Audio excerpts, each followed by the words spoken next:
par rapport aux avancées sur la transition qui ont été marquées ces derniers temps par un certain nombre d'actes qui ont été posés par la transition malienne, la fixation de la durée de la transition,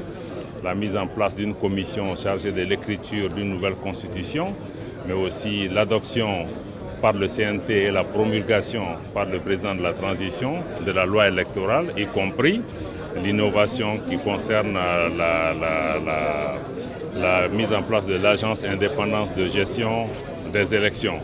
et aussi les discussions en cours avec la CEDEAO par rapport à la mise en place d'un mécanisme commun de suivi et évaluation du chronogramme et aussi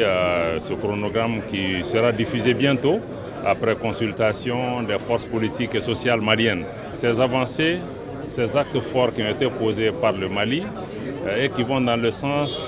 de la concrétisation de notre engagement pour un retour à l'ordre constitutionnel, que ces avancées puissent être prises en charge ou prises en compte par le prochain sommet de la CEDEAO qui doit se tenir le 3 juillet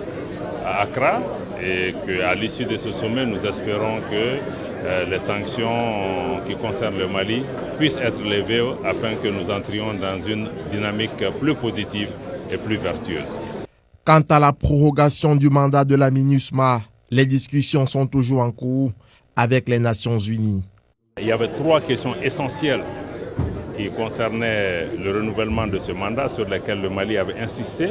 Le premier point concernait la demande de soutien aérien formulée par la France à travers Barkhane pour pouvoir soutenir la MINUSMA. Ce point est une ligne rouge pour le Mali. D'après les échanges qui sont en cours, nous avons compris que cette disposition a été enlevée du projet de résolution. Nous pensons que ceci va dans le bon sens parce que cette disposition violerait la souveraineté de l'État malien. La deuxième question concerne surtout les droits de l'homme par rapport à la résolution. La résolution met un accent trop prononcé sur la question des droits de l'homme avec un mécanisme assez lourd, une multiplicité de rapports par rapport à cette question. Nous avons attiré l'attention sur ça et nous avons souhaité aussi que la question des droits de l'homme puisse être dépolitisée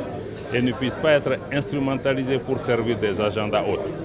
Les diplomates présents à la rencontre ont salué l'initiative du ministre Abdoulaye Diop, sans toutefois manquer d'exprimer leurs condoléances aux familles des victimes dues à l'attaque terroriste survenue dans les cercles de Bankas.